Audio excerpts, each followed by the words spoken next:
5 minute 25 बड़ी खबरों के बाद आज सुबह की पहली बड़ी खबर आपको बता दें। खबर झारखंड के धनबाद से है, जहां बदमाशों ने कांग्रेस नेता और पूर्व डिप्टी मेयर को गोलियों से भून दिया।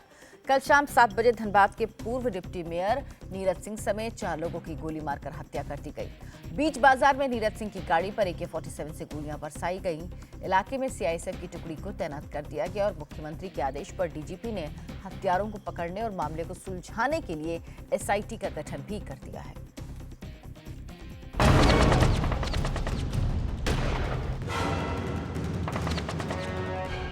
बीच सड़क पर शूट आउट, AK-47 से पूर्व डिप्टी मेयर पर अटैक,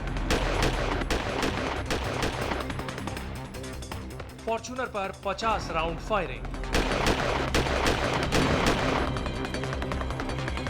गोलियों की गूंज से कांपने लगा शहर।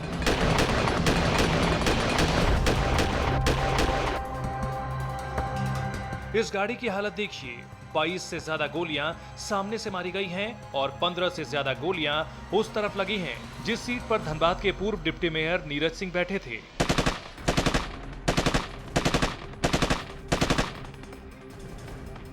अगली सीट पर 2 लोग थे और पीछे की सीट पर 2 लोग, और चारों को इतनी गोलियां मारी गई कि गाड़ी खून से लाल लाल हो गई। समझ लीजिए कुछ इस तरह फायरिंग हो रही थी कि नीरज सिंह के लिए बचना भी मुश्किल था, भागना भी मुश्किल।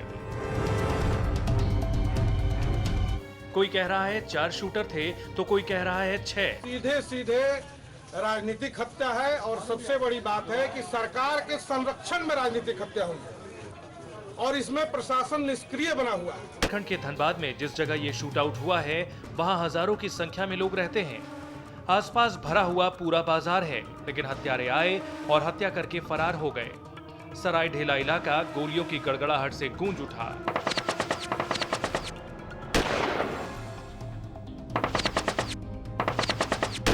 पुलिस के मुताबिक कांग्रेस नेता और पूर्व डिप्टी मेयर नीरज सिंह अपने घर जा रहे थे। कार में नीरज सिंह के साथ 3 और लोग सवार थे। नीरज जिस रोड पर जा रहे थे वहां स्पीड ब्रेकर था। बदमाशों ने AK-47 से 50 राउंड से ज्यादा फायरिंग की। नीरज सिंह और ड्राइवर आगे की सीट पर बैठे थे। अस्पताल ले जाया गया, लेकिन रास्ते में ही मौत हो चुकी थी। यह खबर पूरे शहर में आग की तरह फैलती जा रही थी और उससे भी तेजी से फैलता जा रहा था नीरज सिंह के समर्थकों का गुस्सा। धनबाद की सड़कें सुनसान हो गई थी। घंटे भर में ही पुलिस की पूरी फौज सड़कों पर आ गई थी। SP सिटी तक को समर्थकों ने घेर लिया था। रात होते होते CISF को मोर्चा संभालना पड़ा। नीरज सिंह कांग्रेस के कद्दावर नेता थे और झारखंड में बीजेपी की सरकार है। समर्थकों का आरोप है राज्य में कांग्रेस को खत्म करने की बहुत बड़ी साजिश है। इसकी मैं उच्च स्तरीय जांच की मांग करता हूं, मैं इसकी CBI जांच की मांग करता हूं, क्योंकि राज्य सरकार पर से भरोसा उठ गया है और ये सीधे सीधे सरकार के मुखिया के संरक्षण में और भारतीय जनता पार्टी के विधायक अपने विरोधियों को इसी तरह धीरे धीरे साफ कर रहे हैं। ये सीधे सीधे सरकार के संरक्षण में राजनीतिक हत्या है। ग्राफिक्स के जरिए समझिए हत्या के पीछे की इस कहानी को, क्योंकि किसी को लगता है ये सियासी हत्या है और किसी को लगता है ये एक परिवार में वर्चस्व और विरासत की जंग है। नीरज सिंह कोयलांचल के बेताज बादशाह रहे स्वर्गीय सूर्यदेव सिंह के भतीजे थे। सूर्यदेव की मौत के बाद दोनों ही परिवार में विरासत की जंग शुरू हो गई। सूर्यदेव के पुत्र संजीव सिंह झरिया से बीजेपी के विधायक हैं, जबकि नीरज सिंह कांग्रेस के टिकट पर चुनाव लड़ते थे और डिप्टी मेयर भी रह चुके थे। हाल के दिनों में दोनों चचेरे भाइयों में तकरार इतनी बढ़ी कि एक दूसरे के समर्थकों पर हमले होने लगे। जनवरी में तो संजीव सिंह के खासम खास रंजय सिंह की गोली मारकर हत्या कर दी गई। तब संजीव सिंह ने सीधा आरोप नीरज सिंह पर लगाया था।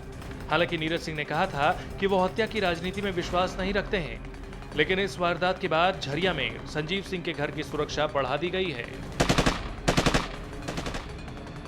ठेकेदारी, रंगदारी, सियासत और वर्चस्व की आग में कोयले की ढेर पर खड़ा शहर धनबाद नीरज सिंह की मौत के बाद समर्थकों के गुस्से की आंच में झुलस रहा है और पुलिस ये पता करने में जुटी है आखिर वो कौन हमलावर थे जो AK-47 लेकर आए और बीच शहर में 4 लोगों की हत्या करके फरार हो गए। Prashant Jha, India TV, Dhanbad.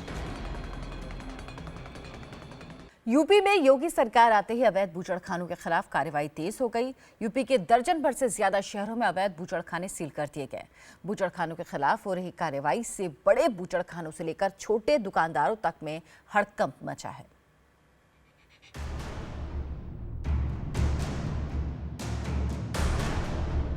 कहीं चलता बुलडोजर,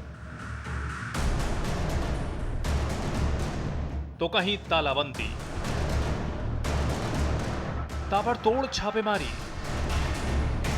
दौड़ती भागती पुलिस और सीज होते अवैध बूचड़खाने। योगी राज में यूपी के शहरों में अजब सी सनसनी है। प्रशासनिक अमले से लेकर पुलिस तक की निगाहें शहरों के चप्पे चप्पे को छान रही हैं। निशाने पर हैं अवैध बूचड़खाने, कहीं शहर के बीचों बीच तो कहीं बस्तियों से अलग। अवैध तरीके से चल रहे ये बूचड़खाने अब हो रहे हैं सीज्ड।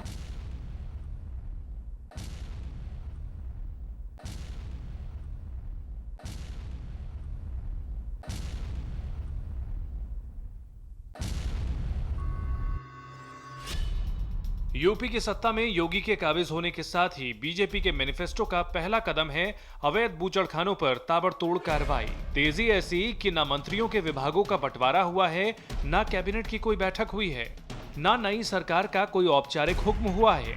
बावजूद इसके सूबे के अफसरान से पुलिस तक एक्शन में है, तो ये बस संभावित आदेशों और चुनावी वादों की गूंज है, जिसकी आवाज संसद में आदित्यनाथ के आखिरी भाषण में भी सुनाई दी। आप देखते रहिए, बहुत कुछ बंदी होने जा रही है, वहाँ बहुत कुछ वहाँ पर बंद होने जा रहा है। 5 और शहरों की तस्वीरें देखिए, यहाँ भी ताबड़तोड़ अवैध बूचड़खानों पर प्रशासन का डंडा चला। स्लॉटर हाउसेस के भीतर से लेकर बाहर तक पड़ताल की जा रही है, कागजातों को पलटा जा रहा है, जरा सी भी कमी और बूचड़खाना बंद। मेरठ की ये तस्वीर देखिए, पुलिस ने एक अवैध बूचड़खाने पर बुलडोजर भी चला दिया।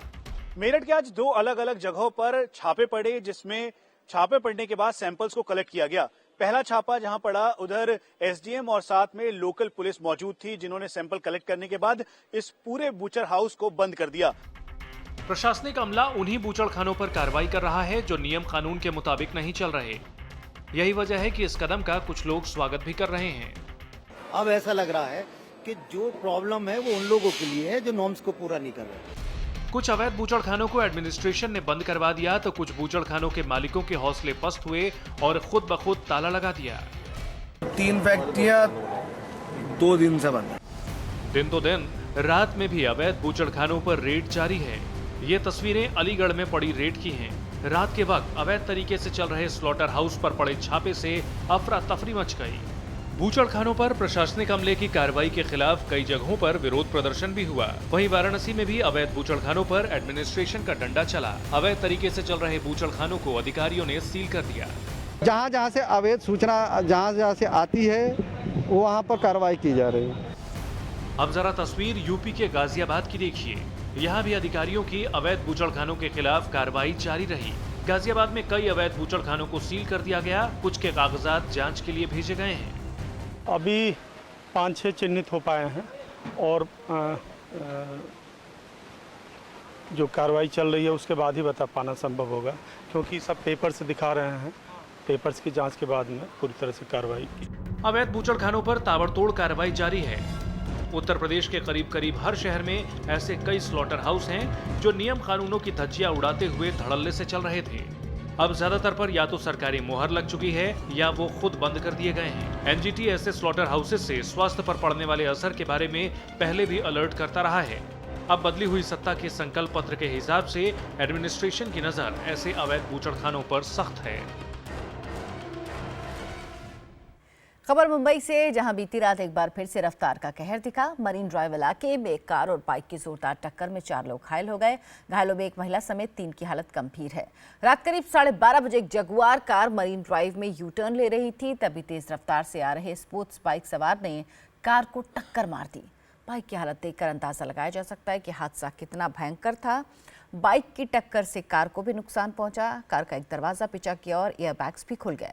बाइक पर 2 लोग बैठे थे, दोनों को गंभीर चोट आई, जबकि कार में सवार युवती और ड्राइवर भी जख्मी हो गया। कार की पिछली सीट पर भी एक महिला सवार थी, लेकिन वो सुरक्षित है। घायलों को ब्रीच कैंडी अस्पताल में भर्ती कराया गया है। बीती रात मुंबई के मरीन ड्राइव इलाके में एक जगुआर कार से एक मोटरसाइकिल टकरा गई, जिसके चलते कुल 3 लोग जख्मी हो गए। दरअसल एक तेज रफ्तार मोटरसाइकिल जो है मरीन ड्राइव की दिशा में जा रही थी और सामने से एक जो जगुआर कार आ रही थी वो यहाँ पर यू टर्न लेने की कोशिश कर रही थी और सामने से टक्कर हुई। आप देख सकते हैं कि साइड से जो डोर ओपन होता है, डोर पूरी तरह से अंदर की तरफ बैठ गया है और इस दिशा में इस तरफ जो है एक लड़की बैठी हुई थी कार के अंदर, जो गंभीर रूप से जख्मी हुई है। उसे ब्रीचकंडी अस्पताल में भर्ती कराया गया। हालांकि इस कार को जो शख्स चला रहा था, जो लड़का, उसे कुछ कम चोटें आई है, लेकिन सबसे बड़ी बात यह है कि बाइक पर 2 लड़के सवार थे, उन्हें भी गंभीर चोट आई है। दोनों को ही अस्पताल में भर्ती कराया गया है। आपको एक बार फिर से कार दिखाते हैं कि कार जो है कितनी बुरी तरह से क्षतिग्रस्त हुई है। सामने का जो हिस्सा है डोर के, वो पूरी तरह से टूट गया है। देख सकते हैं कि पूरा का पूरा जो पतरा है वो टूटकर जमीन पर बिखरा हुआ है। आप उस मोटरसाइकिल को देखकर अंदाजा लगा सकते हैं कि सामने का जो व्हील था वो इस ठोकर लगने के बाद में मोटरसाइकिल का व्हील और हैंडल तक उखड़कर दूर जा गिरा। पुलिस भी शुरुआती तौर पर यही बात मान के चल रही है कि दरअसल ये पूरा जो हादसा हुआ है वो ओवर स्पीडिंग के चलते हुआ है। कैमरामैन सचिन सावंत के साथ राजीव सिंह, इंडिया टीवी, मुंबई। दिल्ली के डाबड़ी थाने इलाके में चाकू से हमला कर एक लड़की की हत्या कर दी गई। मृतक लड़की का नाम ज्योति है। आरोपी सुमित उर्फ मन्नू पड़ोस में ही रहता था और लड़की के भाई नितिन को मारने के इरादे से ज्योति के घर आया था। जब आरोपी सुमित ने चाकू से मारने की कोशिश की तो ज्योति अपनी मां के साथ बीच बचाव करने लगी, लेकिन सुमित ने चाकू से अंधाधुंध वार किया, जिसमें ज्योति, उसकी मां और भाई नितिन घायल हो गए। इलाज के दौरान ज्योति की मौत हो गई, जबकि मां और भाई का इलाज चल रहा है। आरोपी सुमित पड़ोस में रहता था। उसे शक था कि नितिन उसकी पत्नी से छेड़खानी करता है। फिलहाल पुलिस ने सुमित को गिरफ्तार कर लिया है।